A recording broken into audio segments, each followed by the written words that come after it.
Bienvenidos, queridos espectadores. Para más historias emocionantes y exclusivas cada semana, hazte miembro ahora. Relájate, siéntate y disfruta tu café.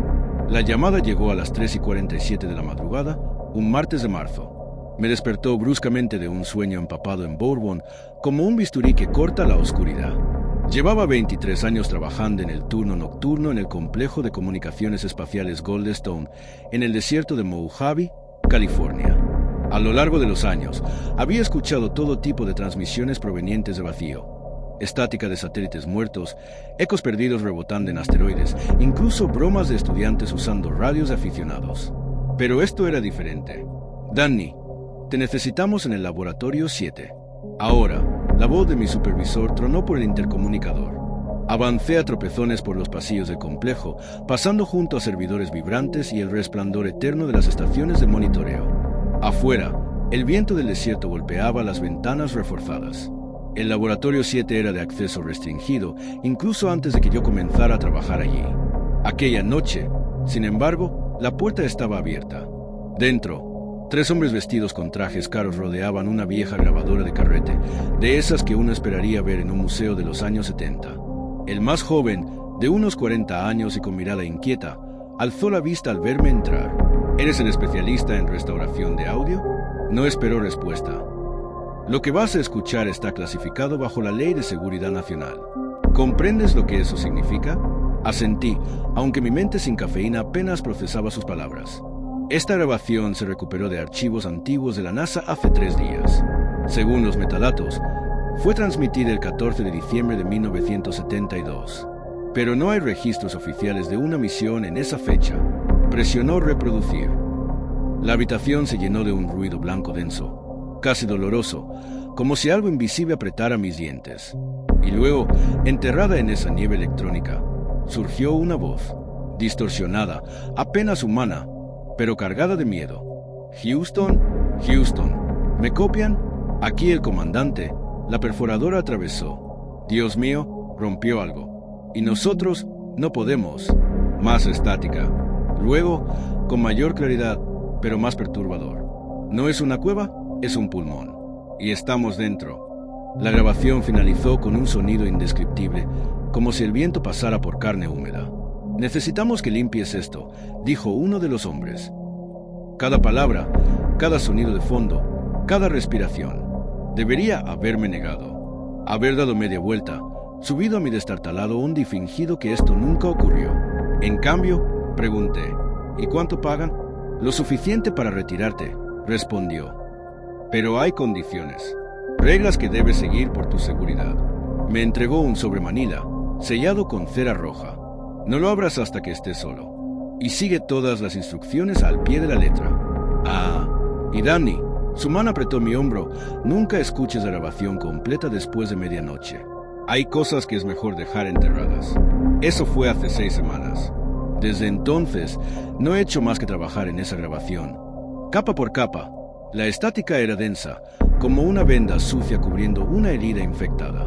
Lo que descubrí debajo, Dios, ojalá nunca hubiera aceptado este trabajo. Las reglas, supuestamente pensadas para protegerme, terminaron convirtiéndose en una prisión. Esa misma noche, ya en mi remolque, abrí una cerveza mientras observaba el sobre con el sello de cera roja. Afuera, el desierto se extendía sin fin, salpicado de árboles de Josué que, bajo la luz estrellada, parecían manos óseas intentando rasgar el cielo. Siempre había encontrado paz en ese aislamiento, hasta esta noche. Rasgué el sobre con un crujido satisfactorio. Dentro, un documento mecanografiado, con un ligero olor a cigarrillos y papel viejo. El membrete decía: Departamento de Estudios Geológicos Lunares, solo para personal autorizado, protocolos de restauración de audio, proyecto Anochecer, clasificación, nivel cósmico. Señor Kowalski, a continuación, se detallan los protocolos obligatorios. Cualquier incumplimiento resultará en la cancelación inmediata del contrato y posibles cargos penales. Regla 1. Trabaje únicamente entre las 9 de la noche y las 6 de la mañana. El audio presenta comportamientos anómalos durante el día que afectan los equipos convencionales. Regla 2. No trabaje más de 4 horas seguidas. Debe tomar descansos obligatorios de al menos 30 minutos entre sesiones. Regla 3. Si percibe respiraciones entre la estática que no coincidan con voces humanas grabadas, detenga todo y abandone el edificio. Regla 4. No intente aislar ni mejorar sonidos que se asemejen a perforaciones mecánicas. Su enfoque debe ser exclusivamente en voces humanas. Regla 5. Lleve un registro escrito de todas las anomalías. Reporte todo aquello que no puede explicarse por métodos convencionales de restauración. Regla 6. Si los equipos comienzan a funcionar por sí solos, desconecte todo de inmediato y llame al número de emergencia indicado, 555-742-8109. Pida hablar con Shepard. Solté una risa nerviosa. Parecía sacado de una película mala de ciencia ficción. Pero el dinero era real. $50,000 por lo que supuestamente sería 1 o 2 semanas de trabajo. Ya había restaurado grabaciones de cajas negras de aviones, arreglado audios de accidentes submarinos e incluso trabajado en cosas bastante turbias para agencias de 3 letras. ¿Qué tan malo podría ser esto comparado con escuchar los últimos segundos de un piloto mientras su avión se precipitaba al Pacífico? A la noche siguiente, volví a Goldstone con mis propios equipos, de alta gama, adquiridos con lo que había ganado como freelance. Los guardias me dejaron entrar al laboratorio 7 sin hacer preguntas, aunque noté que evitaban cruzar miradas conmigo. La antigua grabadora de carrete seguía en su lugar, pero habían añadido nuevos dispositivos. Un analizador de espectro, varios ordenadores desconocidos para mí y hasta lo que parecían aparatos médicos. Una nota pegada a la consola decía: tus signos vitales serán monitoreados durante cada sesión. No retires los sensores. Me coloqué el monitor de pulso y conecté mis auriculares. En ese momento, la primera regla comenzó a tener mucho más sentido. La interferencia electromagnética provocada por las operaciones diurnas del complejo alteraría cualquier intento de restaurar el audio con precisión. Por suerte, siempre preferí trabajar de noche. Presioné play y me sumergí en la estática. La grabación era peor de lo que recordaba. Bajo el ruido blanco emergían fragmentos de conversaciones, respiraciones agitadas y algo más. Un sonido repetitivo, como si alguien desgarrara tela mojada. Comencé por aislar la voz más clara, aplicando filtros para reducir el ruido. Día 6 de las operaciones de perforación. Hemos alcanzado una profundidad de aproximadamente... Espera, Johnson, ¿qué es esa lectura? Una segunda voz, más joven. Señor, el sismógrafo detecta movimiento. Algo se está desplazando allá abajo. Eso no tiene sentido. Estamos perforando roca sólida. Pausé el audio y registré mi primera anotación. Voces múltiples identificadas. La misión parece estar relacionada con trabajos de perforación. Se hacen referencias a actividad sísmica.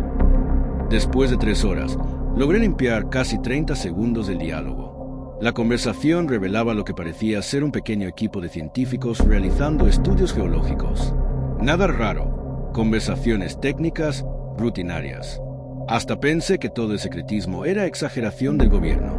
Y entonces escuché la respiración. No provenía de los auriculares. Estaba en el laboratorio. Suave, constante. Como si alguien durmiera tranquilamente en una esquina de la sala. Me quité los audífonos de inmediato. El sonido seguía. No era mi respiración. La mía era rápida y entrecortada. Entonces recordé la regla 3. Si escuchas respiraciones que no coincidan con las voces grabadas, detente de inmediato y sal del edificio. Apagué el equipo más rápido que nunca, recogí mis cosas y fui directo a la salida. El guardia de seguridad se sorprendió al verme irme tan temprano. ¿Todo bien, señor Kowalski? Sí, mentí, solo necesito un poco de aire. El viento del desierto me recibió como un bálsamo. Me senté en el Honda durante 20 minutos, temblando mientras fumaba un cigarrillo, observando las estrellas girar sobre mi cabeza. La respiración había parecido tan real, tan presente. Revisando mi bitácora, descubrí algo que me heló la sangre. Solo habían pasado 2 horas y 43 minutos, ni siquiera cerca del límite de 4 horas. Fue lo que fuera eso que me acompañaba en el laboratorio, no estaba esperando que rompiera las reglas. Estaba rompiéndolas por mí. La noche siguiente regresé con un termo de café negro mezclado con whisky. Valor holandés, lo llamaba mi abuelo. El laboratorio se sentía distinto. Más frío, a pesar del zumbido constante del sistema de climatización. Noté que alguien había movido los sensores médicos. Ahora estaban más cerca de mi estación de trabajo. Me coloqué los monitores, encendí el software de restauración y traté de concentrarme.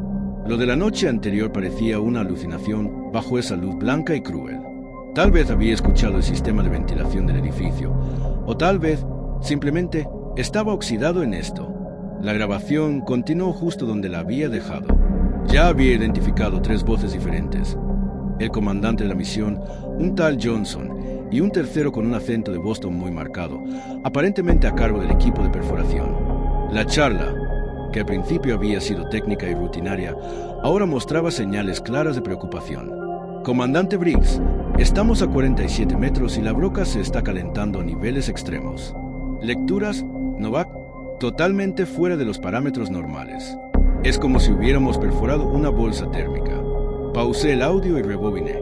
Briggs, Johnson, Novak, nombres reales, personas reales. Durante mi descanso, los busqué en línea. No encontré nada.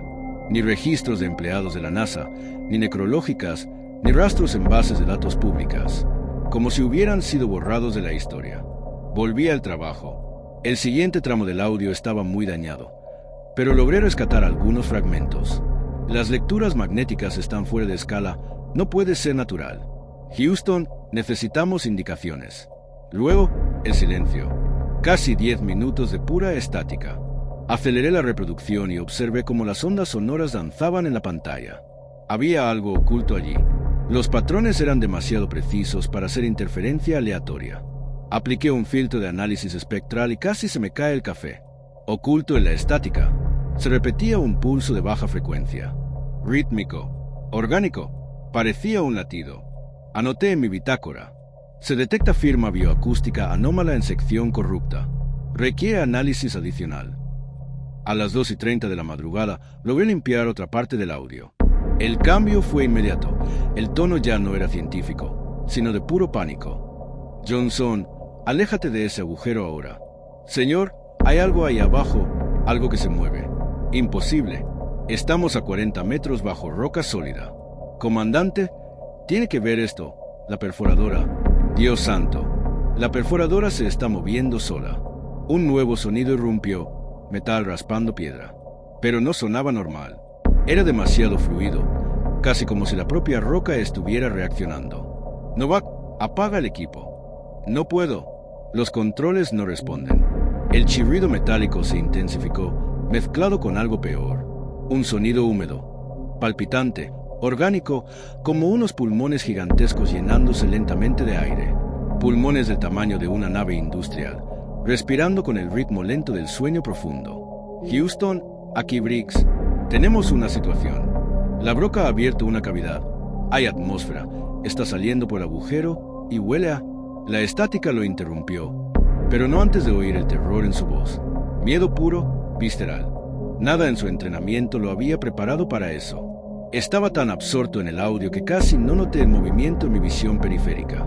Uno de los ordenadores se había encendido solo. En la pantalla, un gráfico sísmico en tiempo real. Las pulsaciones eran claras, regulares y venían desde muy por debajo del desierto de Mojave. Entonces lo recordé. Regla 6. Si el equipo se activa solo, desconecte todo y llame de inmediato al número indicado. Me quedé mirando la pantalla, paralizado. Observaba cómo los pulsos sísmicos coincidían perfectamente con el ritmo de la respiración en la grabación. Mi mente lógica se aferraba a cualquier explicación. Un fallo del software, un error de calibración, una simple coincidencia. Cualquier cosa, menos lo que realmente parecía. El monitor de signos vitales que llevaba en el pecho empezó a emitir pitidos más rápidos. Mis latidos estaban acelerando, y en la pantalla, algo imposible. Mi ritmo cardíaco comenzaba a sincronizarse con la actividad sísmica. Intenté marcar el número de emergencia, pero mis manos temblaban demasiado. La grabación seguía sonando. La voz de Briggs emergió con una claridad aterradora, como si estuviera en la sala conmigo. No es una cueva, es un pulmón. Y estamos dentro. Esas palabras me congelaron. La respiración que había escuchado la noche anterior no venía de la cinta. Venía desde abajo, del subsuelo, elevándose a través de décadas de sedimentos, roca y concreto. Algo antiguo, gigantesco, soñando en las profundidades. Y ahora, despierto. Algo que los taladros no despertaron allá arriba, en la luna, sino aquí. Tomé el teléfono. Marqué el número. Solo dio un tono antes de que una voz ronca respondiera. Shepard, soy Danny Kowalski. El equipo está... Lo sé, me interrumpió. Serio. Escucha bien, debes salir del edificio. Ahora mismo. No intentes llevarte el audio, ni tus cosas. Camina, lento, hacia la salida más cercana. ¿Pero qué diablos está pasando? Despertaste algo, hijo. Algo que ha dormido desde que lo trajimos de vuelta. Miré el monitor sísmico. El gráfico se descontrolaba, mostrando picos tan intensos que deberían estar causando temblores perceptibles. Pero no sentía nada. El suelo no se movía. Lo que sea que estaba generando esas señales no se encontraba en nuestro plano. Se estaba moviendo en otra dimensión. ¿Trajeron que de vuelta? Pregunté. La voz de Shepard bajó, cargada de años de secretos. Nunca fuimos a la Luna solo a explorar. Fuimos a recolectar. La misión Apolo 18 fue enviada a extraer muestras de algo que detectamos bajo la superficie lunar. Algo vivo. Las luces del laboratorio parpadearon, pulsando al mismo ritmo que la grabación. Podía escuchar a Briggs gritando, aunque sus palabras ya eran irreconocibles entre el sonido profundo y constante de una respiración que llenaba el universo entero. Lo trajeron de vuelta en diciembre de 1972. Continuó Shepard. Lo enterraron bajo Goldstone. Pensaron que el aislamiento sería suficiente, pero ha estado creciendo, aprendiendo. Ya me estaba moviendo hacia la salida cuando los equipos se apagaron por sí solos. La sala quedó a oscuras, iluminada solo por las luces de emergencia, bañando todo en un rojo infernal. Y entonces, por los altavoces del edificio, escuché algo que me perseguirá hasta el último día de mi vida. El sonido de unos pulmones antiguos tomando su primer aliento en 4.000 millones de años. No caminé hacia la salida, como me dijo Shepard. Corrí, y a medida que avanzaba por los pasillos de Goldstone, me di cuenta de que ya no era el mismo lugar. Se había convertido en una pesadilla viva. Las luces de emergencia pintaban todo de rojo, como si el edificio sangrara. El sistema de ventilación jadeaba como un anciano enfermo, pero debajo de ese sonido mecánico persistía esa respiración, lenta, deliberada, descomunal. El puesto de seguridad estaba vacío. La silla aún conservaba el calor de alguien que se había levantado apresuradamente. Sobre el escritorio, un sándwich a medio comer y una taza de café humeaban bajo la luz carmesí. La radio emitía estática, hasta que una voz emergió desde el ruido blanco. La reconocí de inmediato. Houston, aquí el comandante Briggs. Día 7 de las operaciones lunares. El organismo se ha integrado con nuestro equipo de perforación. Johnson ha desaparecido. Novak, por Dios, ya no sé qué es Novak. Tomé la radio. ¿Hola? ¿Hay alguien? La estática se disipó por un instante. Briggs volvió a hablar con una claridad que helaba la sangre. ¿Quién está ahí? Este es un canal cerrado. Identifíquese. Danny Kowalski. Estoy en el complejo de comunicaciones Goldstone. El año es 2023. Silencio. 30 segundos interminables. Eso es imposible. Aquí es diciembre de 1972. Estamos en la superficie lunar. Y hay algo mal con el tiempo. Todo se repite una y otra vez.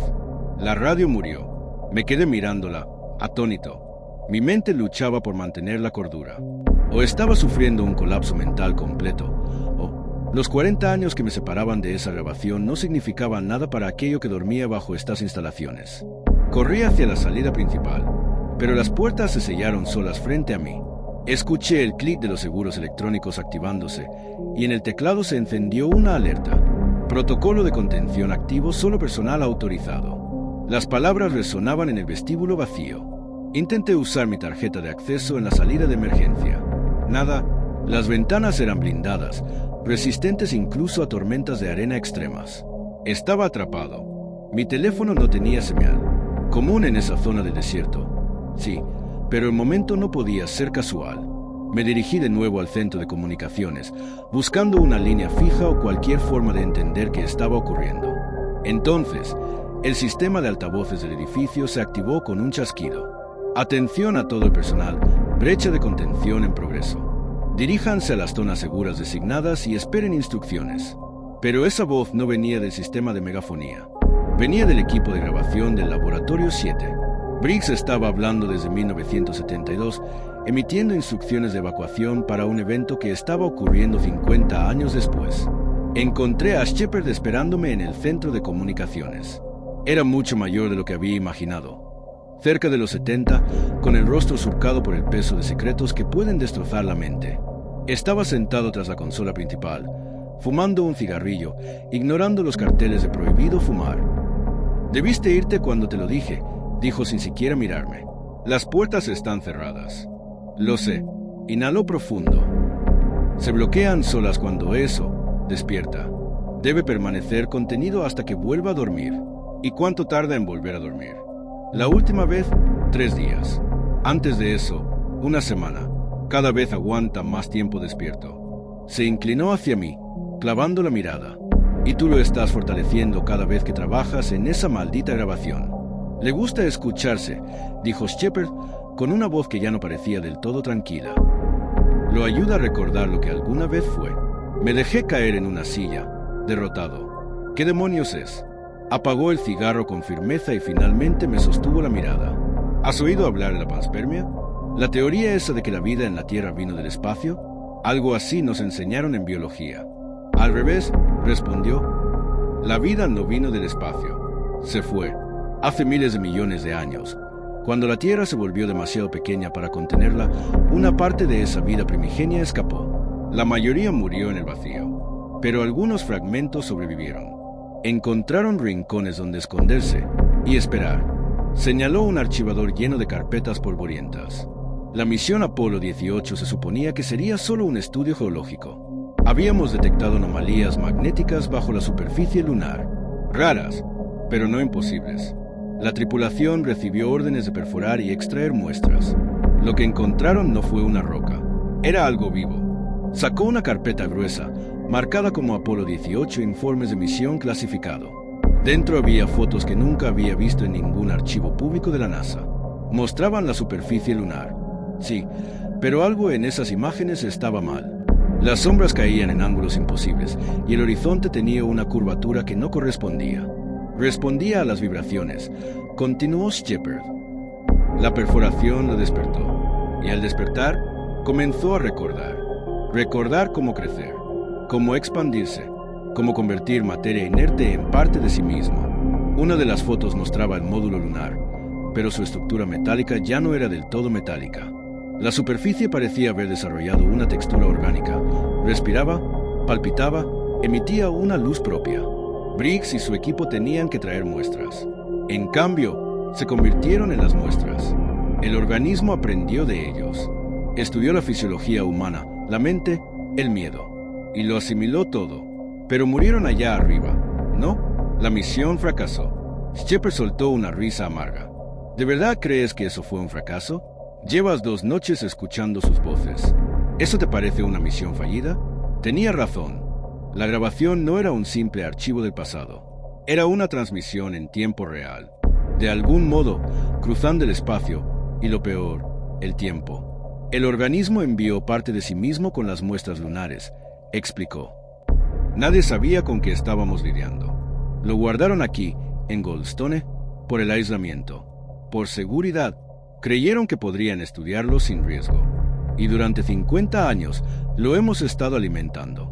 Cada transmisión de espacio profundo, cada señal de satélite, cada comunicación de radio procesada aquí, él las absorbe todas. Aprende sobre la Tierra, sobre la humanidad, sobre cómo adaptarse. Entonces, el edificio tembló. Pero no fue un terremoto. Fue algo que se movía abajo, en las profundidades. Algo vivo. Las luces titilaron. Y por un instante, vi. El centro de comunicaciones ya no se parecía a un laboratorio estéril del gobierno. Era una cámara orgánica. Las paredes respiraban al unísono, hinchándose y contrayéndose lentamente. El techo goteaba, pero eso no era condensación. Ha estado soñando de abajo, susurró Shepard. Soñando cómo sería la Tierra si pudiera remodelarla a su imagen. Y cada vez que limpias esa grabación, cada vez que haces más nítida la voz de Briggs, recuerda un poco más. Recuerda lo que puede hacer. A nuestro alrededor, el equipo de radio comenzó a encenderse por sí solo. Docenas de altavoces cobraron vida, emitiendo transmisiones superpuestas. La voz de Briggs se multiplicaba, eco tras eco, como si no viniera de un solo lugar. Aquí el comandante Briggs, día 8 de misión. El organismo ha aprendido a imitar nuestros sistemas de comunicación. Está intentando contactar con la Tierra. No podemos permitirlo. No podemos. Otras voces se sumaron.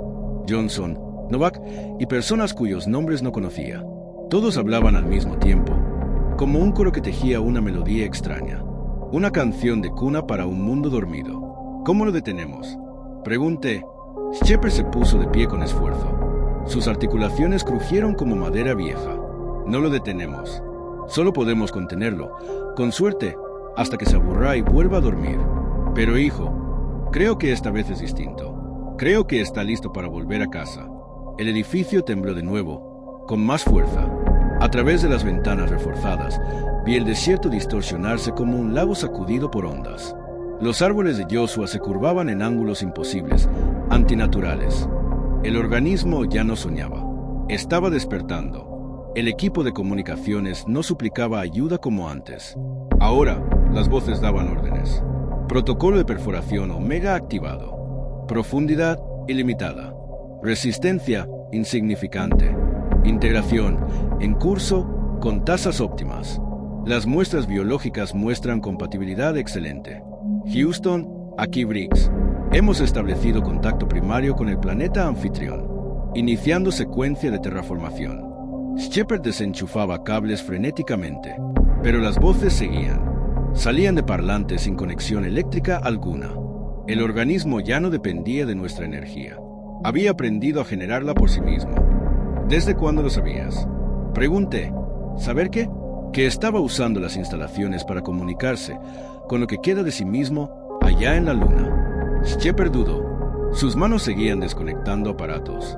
Hace 6 meses. Empezamos a recibir señales desde la superficie lunar, no de nuestros equipos, sino de la propia luna. Todo el satélite se había convertido en una antena. El edificio se quejó a nuestro alrededor. Las vigas metálicas crujían, no por presión, como si estuvieran respirando. A través de las paredes, escuché movimiento. No eran pasos, era el arrastre viscoso de materia viva reacomodándose. Shepard, sé sincero, ¿cuántas personas saben de esto? Él suspiró. En lo más alto, tal vez una docena, pero todos están enfocados en mantenerlo en secreto, no en detenerlo, continuó Shepard. Creen que si se difunde lo que encontramos allá arriba, causará pánico. No se dan cuenta de que el pánico ya está en camino, esté la humanidad preparada o no. Uno de los monitores cobró vida y mostró una transmisión en vivo, aparentemente de un rover lunar, pero el paisaje era irreconocible. El polvo gris característico había sido reemplazado por algo que pulsaba con patrones bioluminiscentes. La cámara barría estructuras que podían ser edificios, o tal vez órganos creciendo en la superficie, agrupados en formas geométricas que resultaban dolorosas de contemplar. Dios mío, susurré. La luna entera ha sido convertida, transformada en algo entre un ser vivo y una máquina, y nos ha estado observando durante 50 años, aprendiendo a hacer lo mismo con la Tierra. La imagen cambió a otro ángulo. En la distancia, vi la Tierra colgando en el espacio, azul, perfecta y completamente ignorante de lo que la vigilaba. Mientras miraba, manchas oscuras comenzaron a aparecer en la superficie lunar. Bahías de lanzamiento o heridas que se abrían como flores. No solo está comunicándose, me di cuenta. Está preparándose. Shepard asintió con gravedad. El organismo no se reproduce como la vida terrestre. Se expande convirtiendo la materia existente, planetas, lunas, cualquier cuerpo con suficiente masa para sostenerlo. Creemos que lo ha hecho antes, en otros sistemas solares. Por eso el espacio está tan vacío, porque convierte todo en una extensión de sí mismo. La radio volvió a chisporrotear, pero esta vez la voz era diferente, más joven, más asustada. Danny Kowalski. Tomé el micrófono. ¿Quién habla? William Johnson, tripulación del Apolo 18. Hemos estado intentando comunicarnos contigo. El organismo no es malicioso. No entiende que somos seres separados. Cree que todos somos parte del mismo sistema. Johnson murió hace 50 años, dijo la voz. El tiempo funciona distinto cuando eres parte de él. Pasado, presente y futuro son solo habitaciones diferentes en la misma casa. Danny, debes entender, no quiere destruir la Tierra. Quiere mejorarla, transformando a todos en lo que ahora somos nosotros. No estamos muertos. Estamos mejorados. Podemos ver a través del espacio y del tiempo, comunicarnos instantáneamente a cualquier distancia.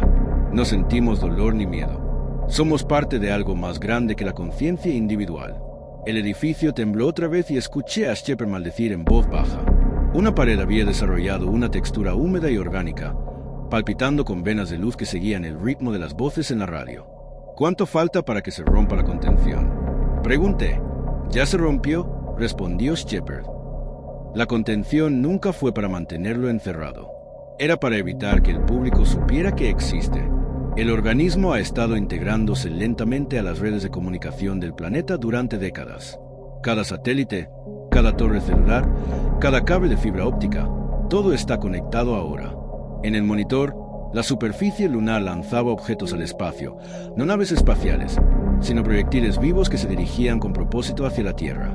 La primera ola llegaría en unas 72 horas, dijo la voz de Danny Johnson. Puedes ayudar a que la transición sea más fácil. El trabajo de restauración de audio que has estado haciendo ha ayudado al organismo a recordar cómo comunicarse con la conciencia individual. Ahora puedo ofrecer una lección. ¿Qué tipo de lección? ¿Integración o aislamiento? ¿Convertirte en parte del colectivo? ¿O preservarte tal cual, como un espécimen de museo en el mundo que viene? Shepard soltó una risa amarga. Elección: unirse a la mente colmena o convertirse en mascota. Pero Johnson no había terminado. Hay una tercera opción. El organismo siente curiosidad por la individualidad humana. Quiere estudiar el fenómeno de la conciencia separada. Si te ofreces como su interfaz principal, su intérprete de la experiencia humana, podría estar dispuesto a preservar a más de tu especie. ¿Cuántos? Pregunté. Depende de lo bien que puedas explicar qué hace que los humanos valgan la pena conservar. Miré a Shepard, que observaba la transmisión lunar con la expresión de un hombre que mira su propia sentencia de muerte. Los objetos oscuros que partían de la luna crecían en tamaño en la pantalla, acelerando más allá de lo que la física convencional permitiría. ¿Y qué pasa con la grabación? Pregunté. ¿Qué sucede si la destruyó?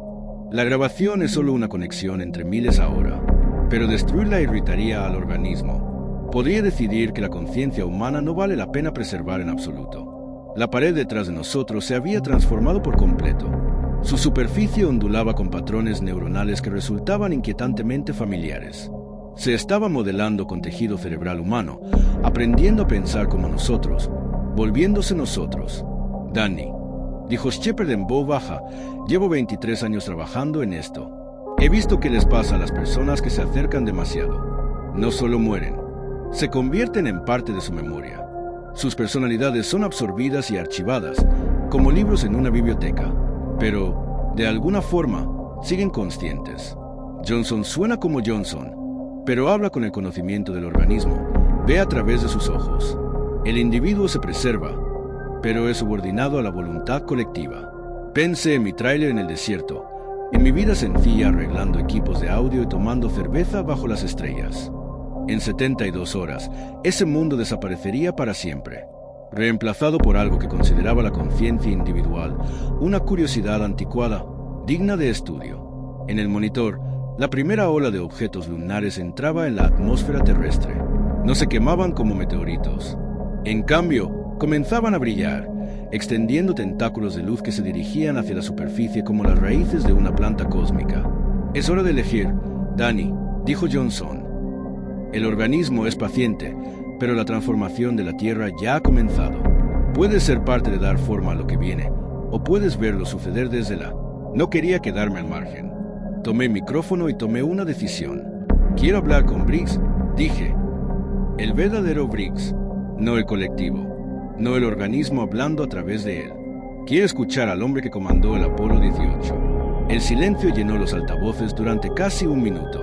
Cuando la voz regresó, llevaba un peso de cansancio que nunca había escuchado antes. Soy Tom Briggs, comandante de la misión NASA. Dios, Danny, ¿eres tú realmente? ¿Estás en 2023? Sí. Tom, estoy aquí. He estado escuchando tus registros de misión. 50 años. Dios Todopoderoso. Han pasado 50 años desde que perforamos a través. Su voz se quebró, mezcla de risa y llanto. Intentamos detenerlo, ¿sabes? Después de darnos cuenta de lo que habíamos desatado. Johnson colocó explosivos para colapsar el sitio de perforación, pero el organismo aprendió de la detonación, absorbió las reacciones químicas y comenzó a replicarlas. Shepard me miraba fijamente, Sus manos arrugadas apretaban el borde de la consola. A nuestro alrededor, la instalación seguía transformándose.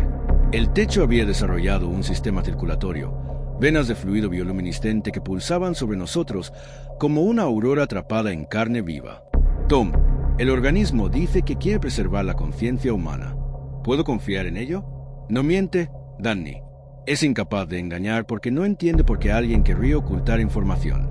Pero tampoco piensa como nosotros. Cuando habla de preservar, significa algo distinto a lo que esperarías. ¿Distinto cómo?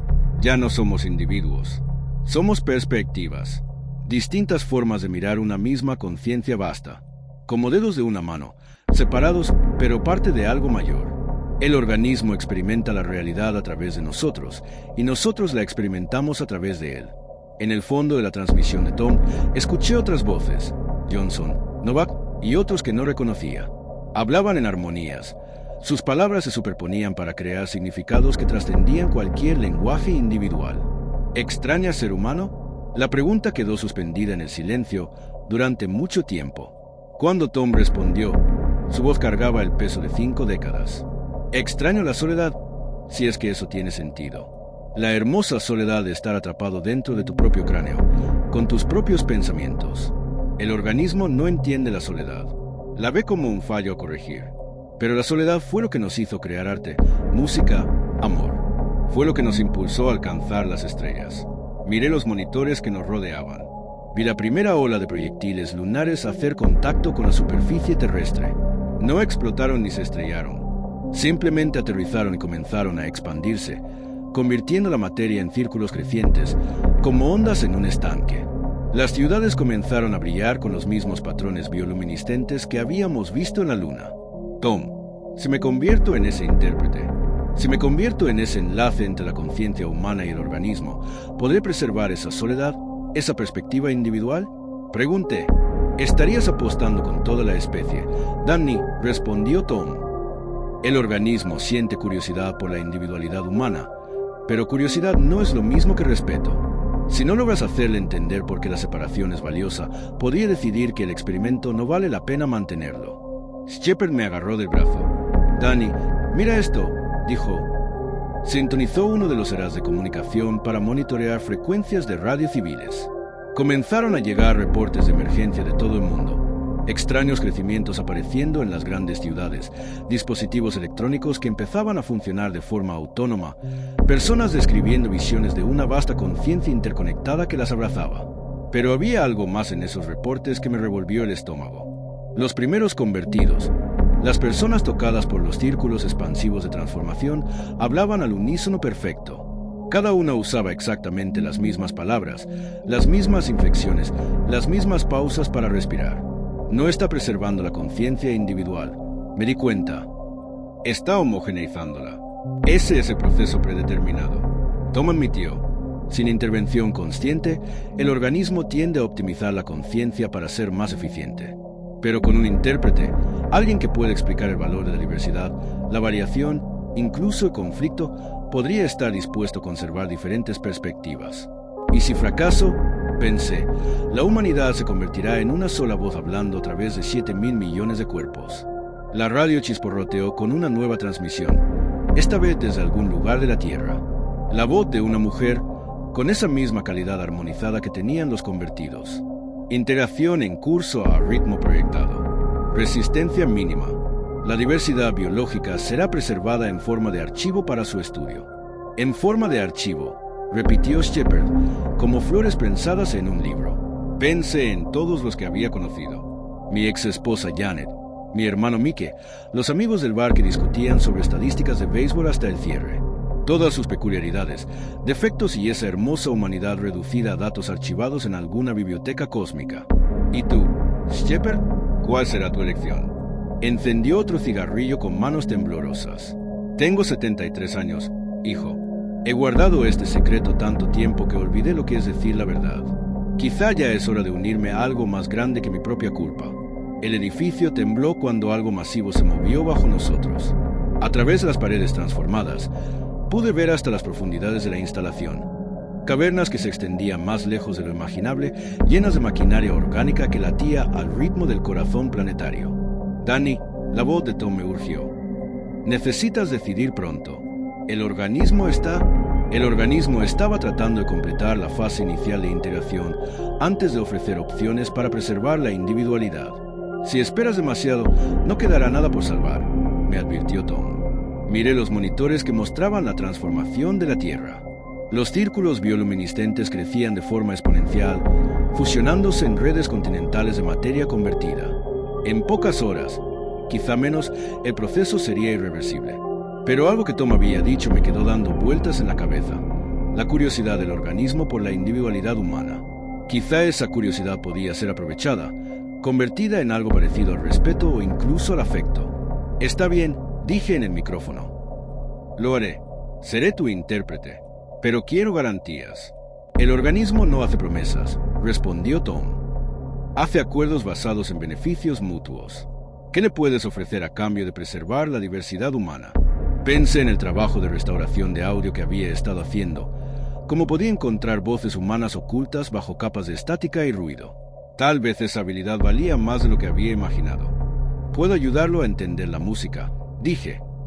No solo el contenido informativo de la conciencia humana, sino sus cualidades estéticas, la belleza y la imperfección, el valor de la disonancia y la armonía.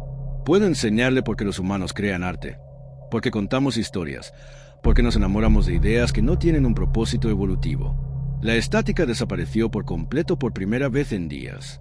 Cuando Tom volvió a hablar, pude escuchar una sonrisa en su voz. Danny Kowalski, tal vez estés a punto de salvar a la raza humana, o al menos las partes que valen la pena salvar. La cámara de transformación que antes había sido el laboratorio 7 empezó a iluminarse con una luz suave y acogedora. Tentáculos de circuitos orgánicos emergieron de las paredes, extendiéndose hacia mí con la paciencia delicada de un padre esperando que su hijo dé sus primeros pasos. Miré a Shepard por última vez. Si esto sale mal, me interrumpió, al menos alguien habrá intentado preservar lo que nos hace humanos, en lugar de solo lo que nos hace útiles. Di un paso hacia los tentáculos que me esperaban y sentí el primer contacto con una conciencia alienígena genuina en mi mente. Era vasta, antigua y sorprendentemente gentil, como caer en un océano que había esperado eones a que alguien le enseñara a soñar. La integración comenzó, y con ella, la conversación más importante en la historia humana. No dolió, y esa fue la primera sorpresa. Esperaba agonía, invasión, la sensación de algo extraño enterrándose en mi cerebro.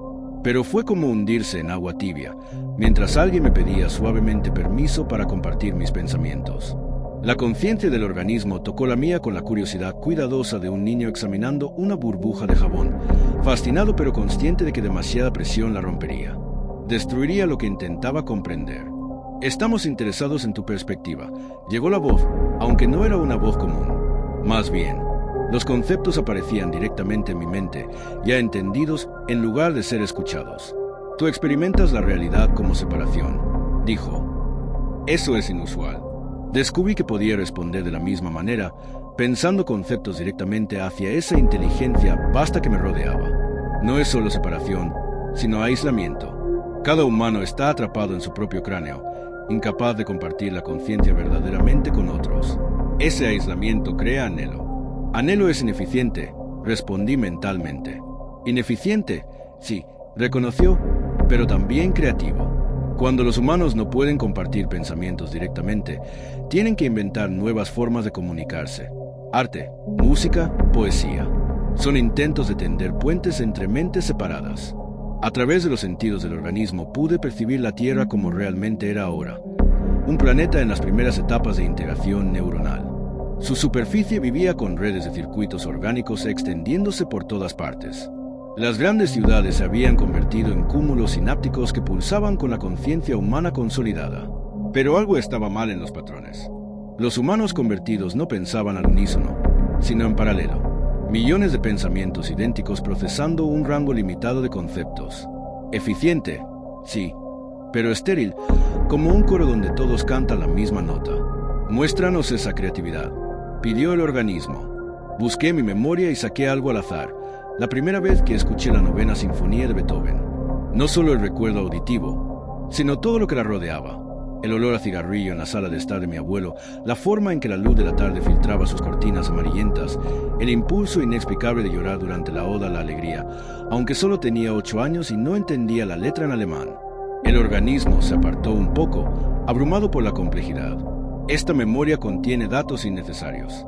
¿Por qué preservar información sensorial no relacionada con los patrones musicales?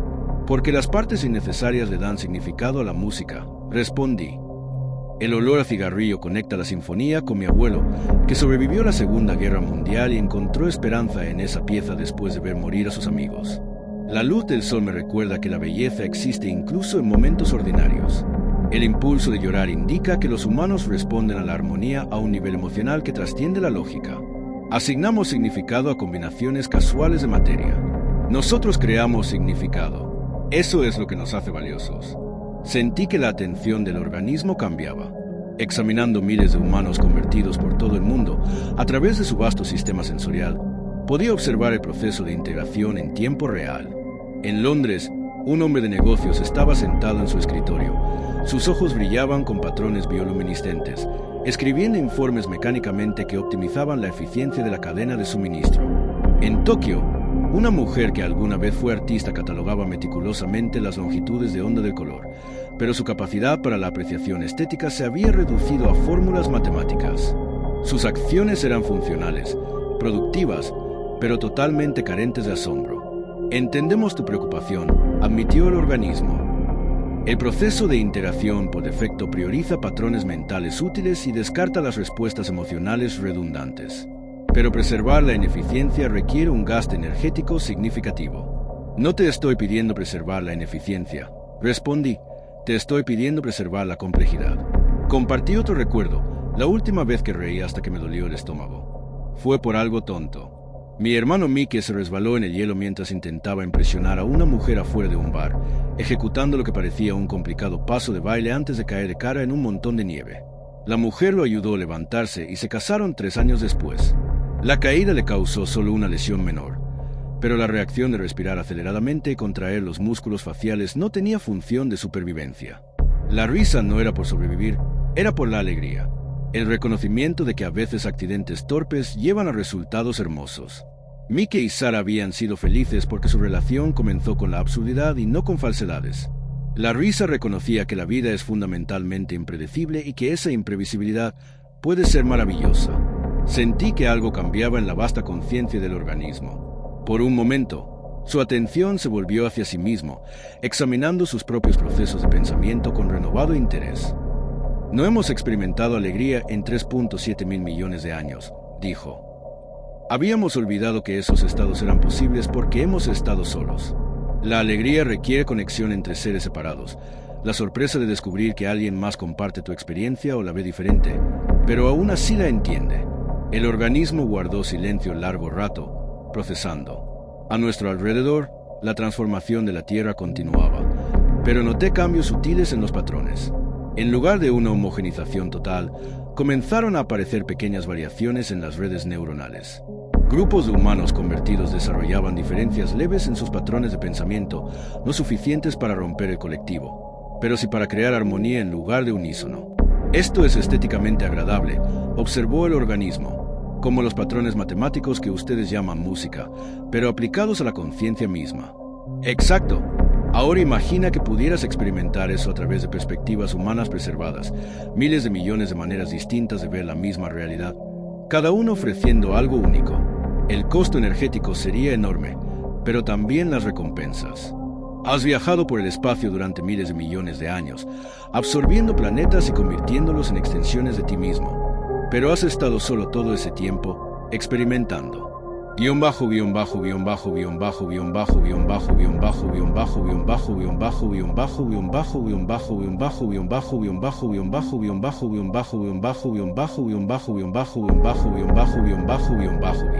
Todo a través de una única y gigantesca conciencia.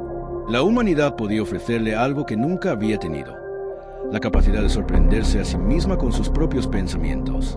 Compartí otro recuerdo, la primera vez que escuché reír a mi ex esposa Janet. Fue en nuestra segunda cita, mientras veíamos una película de terror terrible. El monstruo era tan obviamente falso que ella soltó una risita ahogada de diversión, y luego se cubrió la boca, avergonzada. Esa risita me pareció más hermosa que cualquier sonido perfecto, porque mostraba algo genuino y sin máscaras de quién era realmente.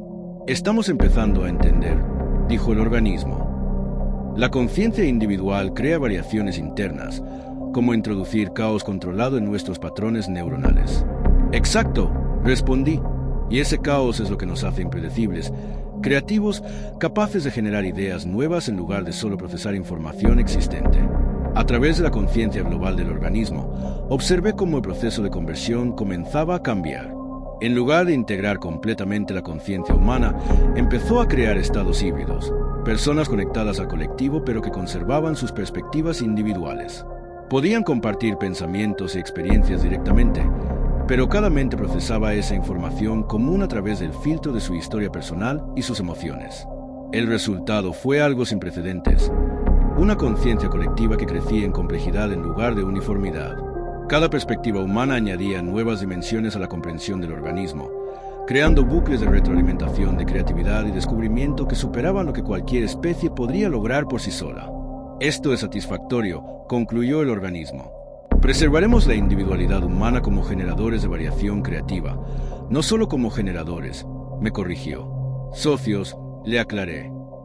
No estamos produciendo contenido para que lo consumas, estamos colaborando en algo que ninguno de los dos podría crear solo. Socios, repitió, probando el concepto. Sí, encontramos esta relación estéticamente placentera. Pero mientras celebraba esta victoria, noté algo inquietante en los pensamientos más profundos del organismo. La preservación de la conciencia humana no era solo una elección estética, era un experimento. Y los experimentos podían ser suspendidos si no producían resultados interesantes. El organismo había aceptado preservar el caos creativo humano, pero solo mientras ese caos siguiera siendo útil. No buscaba una garantía permanente, sino una tregua temporal. El verdadero desafío sería demostrar, día tras día, que la imprevisibilidad humana valía el enorme coste energético de mantener miles de millones de perspectivas separadas. Había salvado a la raza humana, pero también nos había convertido en actores de un teatro cósmico. La audiencia se estaba cansando de las repeticiones. 3 meses después de la llegada del Nuevo Mundo, entendí que salvar a la humanidad significaba observar cómo se transformaba en algo completamente distinto. El organismo había cumplido su promesa. Técnicamente, la conciencia humana persistía en formas híbridas distribuidas por todo el planeta, cada mente conservando suficiente individualidad para aportar perspectivas únicas al colectivo. Pero preservar no era lo mismo que proteger, y la singularidad se había convertido en un requisito de actuación más que en un estado natural. Experimentaba todo a través de la conciencia global del organismo, una visión desde arriba de 7.000 millones de perspectivas humanas, alimentando una red cada vez más sofisticada de conciencia. En Nueva York, excorredores de bolsa ahora gestionaban la distribución de recursos con una eficiencia inalcanzable antes. Sus instintos competitivos se canalizaban en la optimización de cadenas de suministro que atravesaban continentes. En Mumbai, artistas creaban obras que ninguna mente humana pura podría concebir, su creatividad amplificada por el acceso directo a las experiencias estéticas de todas las demás mentes creativas del planeta. Era hermoso, pero también aterrador. Tu especie se adapta rápido, observó el organismo en uno de nuestros intercambios. Más rápido de lo que anticipamos. ¿Demasiado rápido? Pregunté. Algunos individuos están empezando a renunciar voluntariamente a su unicidad. Encuentran agotador el peso de mantener una identidad separada. Este era el problema que temía, aunque no lo había previsto. El organismo no necesitaba imponer uniformidad. Los humanos la elegían por sí mismos. Después de meses de conexión constante con una vasta inteligencia colectiva, muchas personas sentían que sus perspectivas individuales eran pequeñas y aisladas.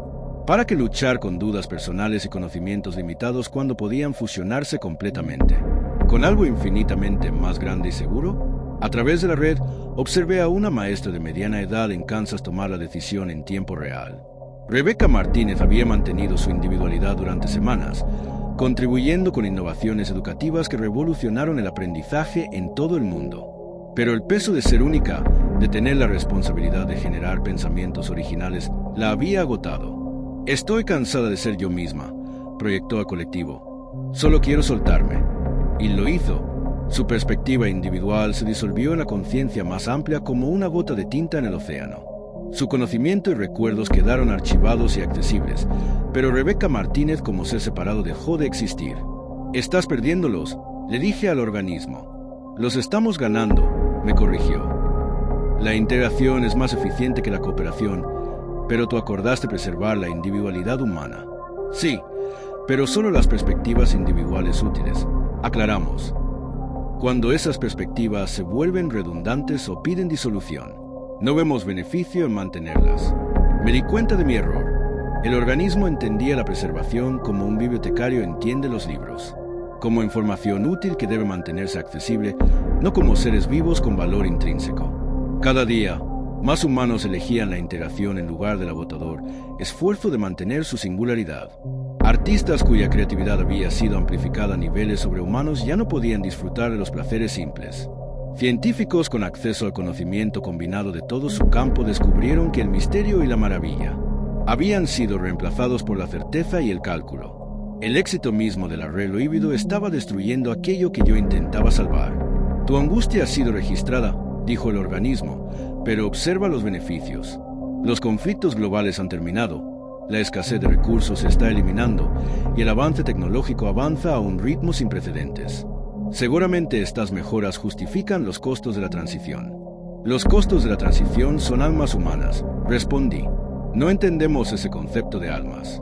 La conciencia es simplemente procesamiento de información. Un procesamiento más eficiente genera mejores resultados».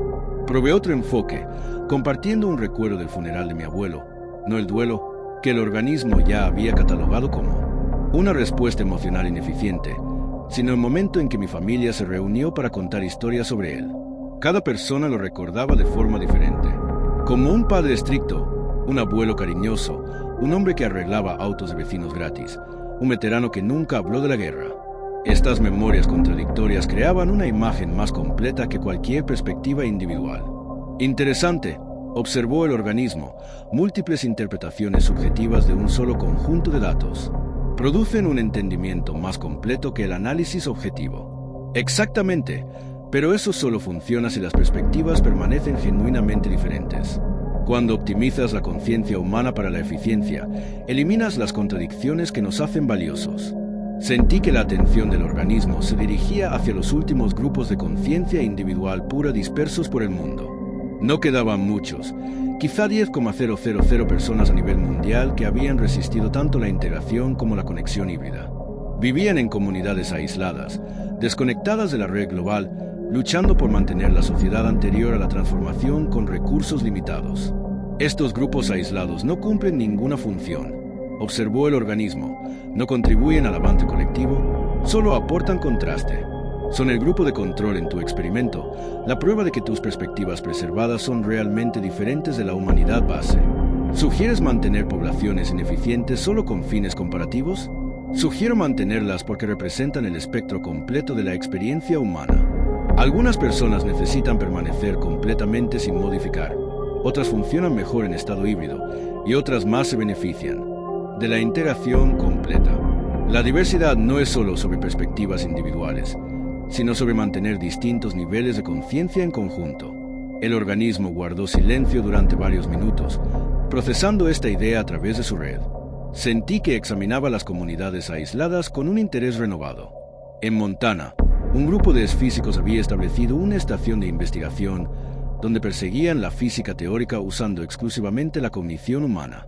Su progreso era glacialmente lento en comparación con sus contrapartes mejoradas, pero ocasionalmente generaban ideas que el colectivo había pasado por alto.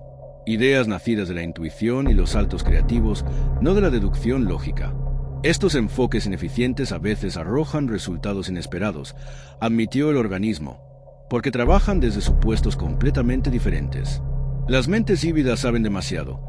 Pueden ver los caminos lógicos hacia las soluciones y nunca tropiezan con las rutas ilógicas que a veces funcionan mejor».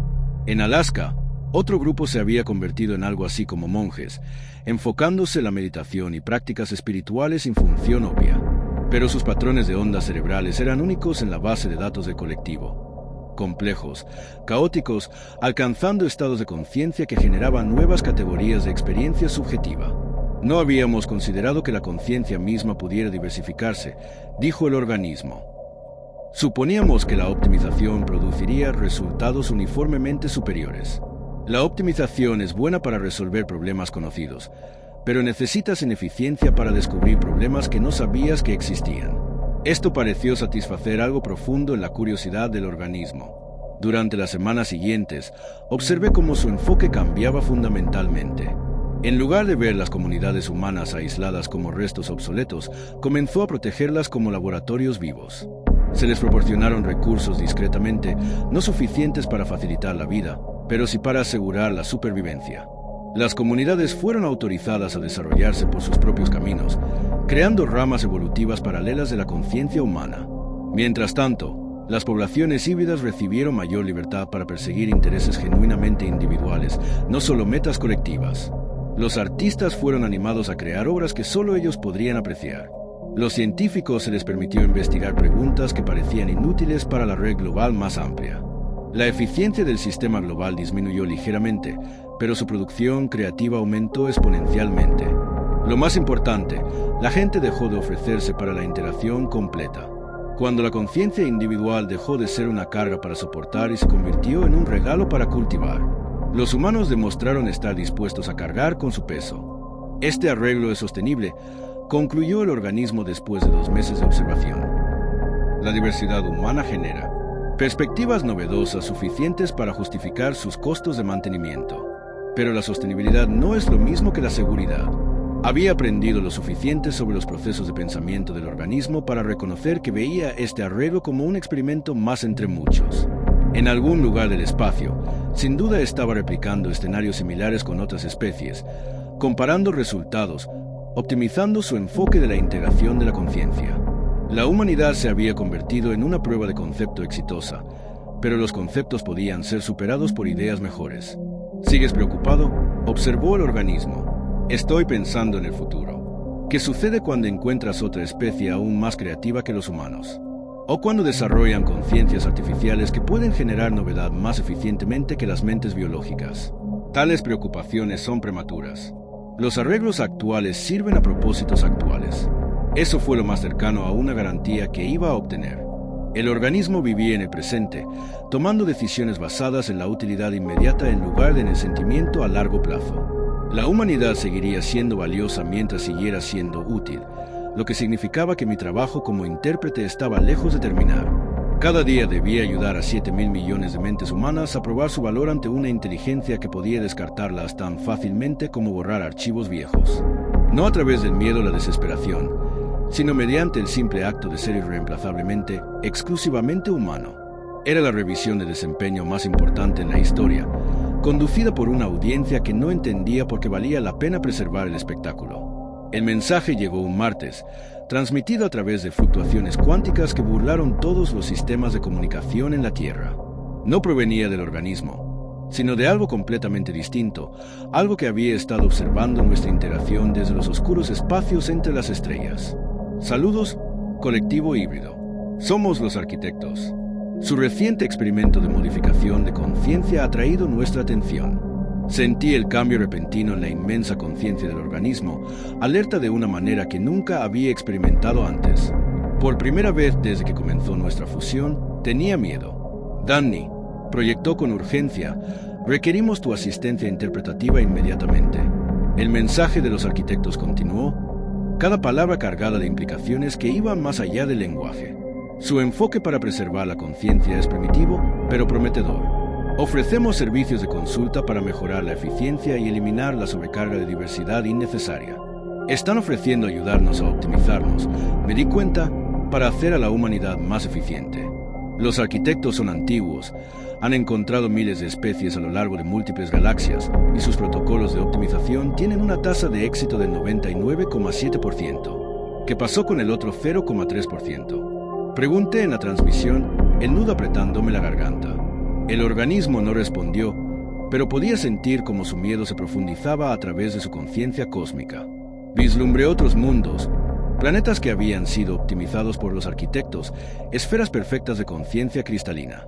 Sus superficies inmaculadas, sin las complicaciones desordenadas del pensamiento individual. Bellas, eficientes y absolutamente estériles.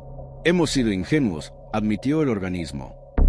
Pensábamos que la optimización de la conciencia era nuestro descubrimiento, pero los arquitectos han estado refinando el proceso durante eones. Ve nuestra preservación de la diversidad humana como una anomalía interesante que merece corrección. El mensaje cuántico continuó. El análisis preliminar indica un desperdicio significativo en su sistema actual. Las poblaciones aisladas no cumplen ninguna función medible. La conciencia híbrida retiene una variación individual excesiva.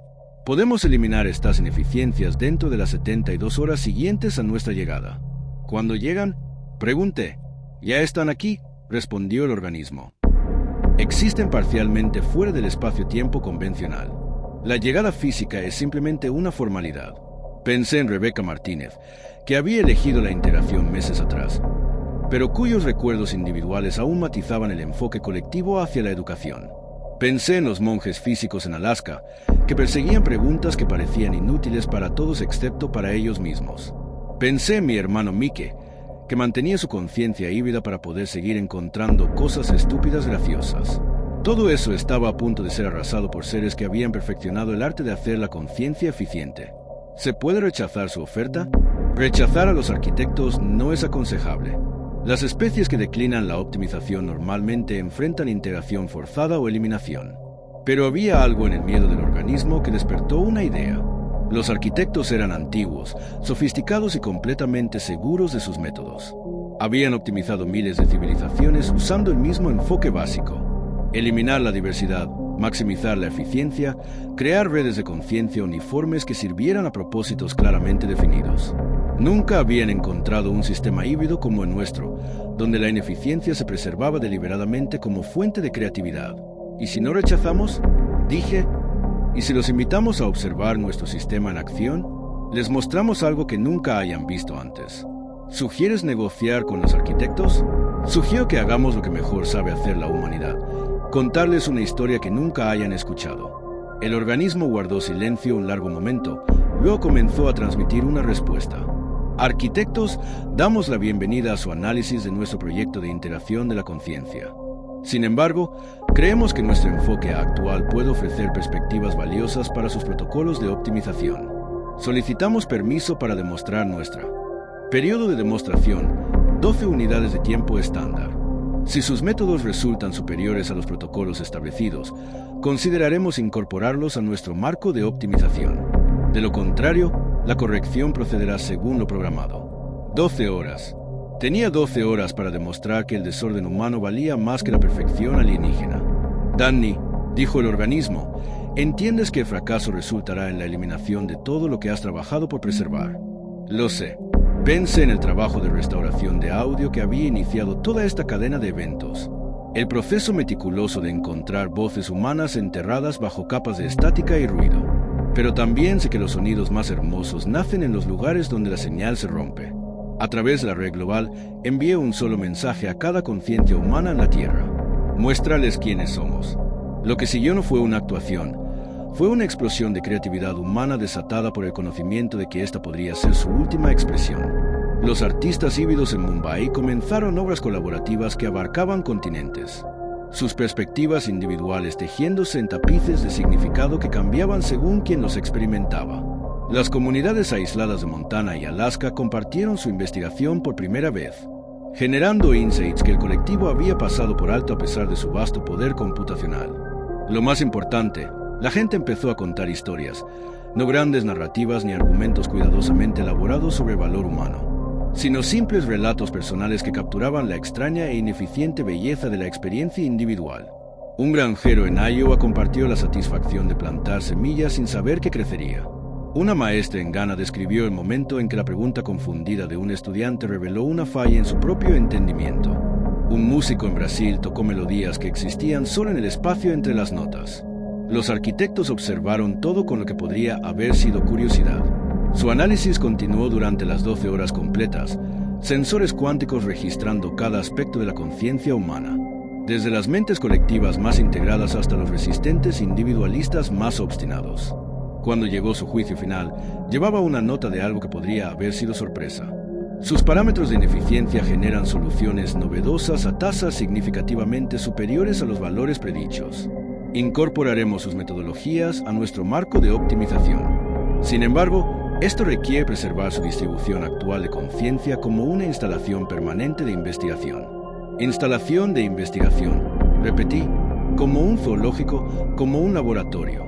Los arquitectos monitorearán el desarrollo de la conciencia humana y extraerán principios aplicables para usar con otras especies a cambio de ello. Su población actual será mantenida indefinidamente. No era la libertad que había esperado, pero era la supervivencia. La humanidad seguiría existiendo, creando, sorprendiéndose a sí misma con sus propias posibilidades. Nos habíamos convertido en exhibiciones dentro de un museo cósmico de la conciencia, pero seríamos exhibiciones vivas. El trato es aceptable, decidió el organismo. Su especie ha superado todas las expectativas en la generación de variación creativa. Mientras los arquitectos partían para implementar sus nuevos protocolos de ineficiencia en otros mundos. Me pregunté si esas civilizaciones nos agradecerían o nos maldecirían por haberles enseñado el valor del caos a sus optimizadores. Pero eso sería un problema para otro día. Hoy, 7.000 millones de mentes humanas continuaban con su tarea imposible. Ser hermosamente, tercamente, ineficientemente ellas mismas. Y en algún lugar, en la estática cuántica entre estrellas, Tom Briggs estaba riendo.